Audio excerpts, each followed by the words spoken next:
Is it really easier to sell cheaper trips, to focus on budget travel? That is the question we're answering in today's video. Hi, by the way, my name is Brittany. I'm the founder of Travel Agent Haven, the safest and most supportive community for travel agents on the internet. I've been a travel agent myself since 2020, and since then, I've helped a team of travel agents sell over $6 million in travel, with one of them surpassing $1 million in commissions, only having worked for a couple of years as a travel agent on a part-time basis. So I do know a bit of what I'm talking about, and I'm hoping I can bust this myth quickly for you here. Let's get into it.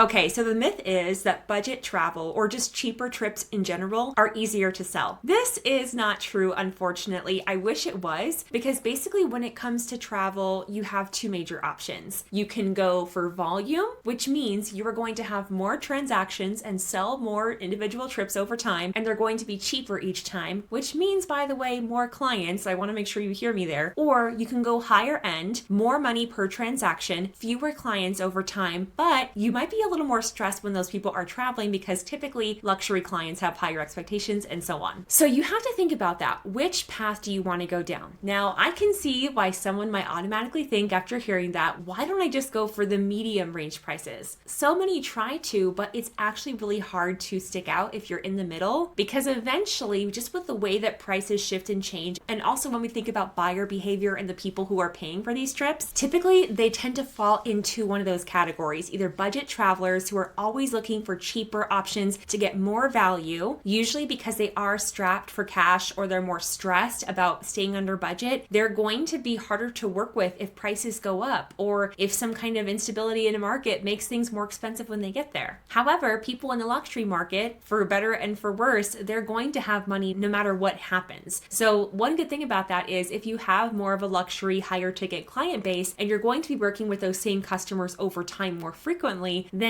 you know if you do a good job once, they're not going to want to waste the time to go find another travel agent to work with again. They've already worked with you. They already liked their experience. It just makes sense for them to go back with you and to book their next trip with you. And what's also nice is because you know they have the money, it's actually more fun to plan for them, I feel, most of the time, because you get really excited. Like, even if you're not experiencing these things that you're planning yourself, you're like, oh my gosh, you should check out the helicopter tour of the Grand Canyon. It's so cool. I haven't done it myself yet, but it looks amazing. Here's some video footage from it. Does that look good? Do you want to add that on? And it's just fun to plan because you actually get to have fun in researching and looking things up because you know that they will be able to afford it if it is something they're interested in. Where oppositely, you might feel a little bit restrained in sharing those things with a client who's focusing on budget travel because they're going to think it sounds cool and then they're going to feel bad if and when they can't afford it. Now, that said, I always tell my clients that we are not the Walmart of travel, and so that you don't want to position yourself in such a way where people just come to you to find deals, which is definitely going to happen more in the beginning if you haven't set those boundaries, especially and unfortunately from friends and family members. They're going to say, hey, I found this deal from Costco. Can you beat it? Almost 9 times out of 10, I cannot beat a Costco deal, and I don't want to. If you are happy with a big box, all-inclusive hotel that's 4 nights where everything is curated for you, I don't want to spend my time booking that. Most of the time, it's not going to be worth it for me. Now, a caveat to this is if you focus on all-inclusives, maybe you specialize in the Caribbean, you might be a little more confident to say, actually, I can either meet or beat that, or yes, the trips I book are going to be a little more expensive, but they're worth it, and here's why. So you really have to decide on your positioning there. Now, all of that said, you might hear me say this and think, oh, you don't want people to travel if they don't have money. Absolutely not. If you're coming across this video for the first time, you probably don't know me yet, and you've probably heard all that and made an assumption, and that's fine. That's how we are as people. But I'm actually a budget backpacker myself, okay? But when I'm booking for other people, it's a service I'm providing. I am getting paid, right? This is like my job. It's my work. So of course, I only want to work for people who are able to afford this service. They're able to afford what they're buying. If someone is a backpacker, it's not going to make sense for me to recommend a place that they can't afford to stay at, and it's going to make me feel bad and awkward recommending it, right? So if I come across someone and they're like, hey, I actually want to do this 6-month multi-Europe trip and I'm going to stay in Airbnbs. Do you have any recommendations for me? We don't work with Airbnb as travel travel agents, so I'm going to say no, unfortunately. But if you'd like, I'm happy to offer you my itinerary planning services if you want to save the time, because 6 months of travel is a lot. And I will happily research Airbnbs and tours and other activities for you for my rate of X. And I'll tell you that several years ago, I was offering that for $250 for a week. So you could definitely offer more now. And also, of course, depends on, are you using AI tools to cut down on your time for that? Are they booking in a place that you know really well? All these different factors and considerations. However, there are certain niches that are just inherently more profitable. So usually I tell people, if you are thinking about helping people who want to go backpacking in Europe, I have a blog about that. I have extensive destination knowledge across multiple countries in Europe. Can I instead focus on people who want to do destination weddings in Europe? Or maybe people who want to do multi-country cruises in Europe, because that can actually be a much cheaper and more affordable way to see and experience different cities and countries without having to pay for these really expensive hotels. And because cruises include a lot of food in there, it could be something people want to experience. Or maybe you want to focus on seasonal travel in Europe, like the river cruises for Christmas markets. That's something I'm really interested in personally. There are ways to make it work. And remember that if you do have a community or an audience, or maybe you are a content creator or an influencer and you've already been talking about something specifically, that you're going to have different segments of your audience. So I have a blog about backpacking solo. Not every single person in that audience is going to be someone who's a good fit for the group trips we're doing, right? We actually have one coming up for Oktoberfest for Munich. I'm so excited. It's going to be so fun. Actually, it's not just Munich. It's like several different countries and all that. And even though we're staying in hostels, this is not a super cheap trip, right? It's still a few $1,000s. So I know that not everybody in my audience is going to be able to afford to come on a group trip like that, but that is okay. Individually, if they come to me, I'm probably not going to be booking for them for their hostels, although I could. We do get commissions on hostels. It's just usually not worth the time. But I could offer them itinerary planning services, which you should definitely charge once you have a few bookings under your belt. And I will have at least one video coming out about that soon. Let me know if you have any questions about that, or if you are interested, in the comments below. And if I see there are a lot of comments and a lot of interest, then maybe I'll get that one sooner and move it up in the queue. But hopefully you can see that budget travel is not inherently easier to sell. That is one thing I see from so many new agents, is that they want to focus on cheaper trips or cheaper destinations. I'm saying that in quotes because that's relative, because they think it will be easier. But it is surprisingly just as hard to sell a $1,000 weekend in the Caribbean than it is to sell a $3,000 9-day trip hiking across Scotland. So you really just have to know who is the audience, who is the person who's going to be excited about the kind of travel that you like to talk about. What is your niche or specialty? I'll have another video where I go deeper on niche, but usually I tell people either pick a destination or a region, pick a certain activity, so maybe like ski trips around the world, or if you're going to pick a region, that could be the Southwest United States, or that could be Western Europe, Northern Europe, Southeast Asia, or you can pick a certain kind of travel, and by that, like destination weddings, honeymoons, maybe focusing on milestones like birthday trips, or is it the modality of the trip? So maybe you like focusing on cruises, or you like focusing on group tours. I really like group tours. So I hope that helps you out a little bit and encourages you that if you do want to make more money, you absolutely can. You don't have to focus on budget travel. And if you have been focusing on budget travel and you're feeling stressed out because you're like, wow, I've been getting a lot of bookings now, but I'm only getting 60, $50 each, or I just feel like I'm putting in a lot of work and hours, then you might want to look and think, okay, is it a different partner, like a different company I could be working with so I can earn more commissions? Do I have a certain milestone to meet with my host agency so I can get a higher split of the commissions? So a commission split means that for every commissionable amount in a sale, you get a percentage and then the agency gets a percentage. So most agencies start out at 70, you keep 70%, they keep 30. With my agency, I worked up to I keep 80% now and the agency keeps 20%. I know with my agency, you have to earn $5,000 in commissions in a 12-month rolling period. And then once you do that, you get to keep 80%, which makes a huge difference when we're looking at multi-$1,000 commissions. So yeah, it's a myth. Budget travel is not easier to sell. In fact, sometimes it can be harder and take more time, and the clients can sometimes be more demanding and you can start to feel resentful. And I don't want for that to happen to you. And I totally get it too, because I come from working with teachers. I still do work with teachers. And so I have to set my expectations very cleanly at the beginning and say, this is what's included, this is what's not. I could probably be even better about that, honestly. And that's something I teach my agents. Be as clear and as explicit as possible about what your boundaries are, what you're going to provide as a service, and also what your traveler can expect from whatever it is you're booking for them. Thank you so much for watching this video. I hope I answered your question and that it was helpful. If it was, us, go ahead and like this video so that YouTube shows it to the people who are looking, and subscribe if you'd like to learn more about not only becoming a travel agent if you aren't one yet, but how you can be a successful one earning a full-time income working part-time hours. Again, my name is Brittany and I'm the founder of Travel Agent Haven. If you have a question for me, you can drop it in the comments below, or if you'd rather ask a question and not have everybody see it, you can send me a DM on Instagram over at Travel Agent Haven. Thanks so much for watching. Bye.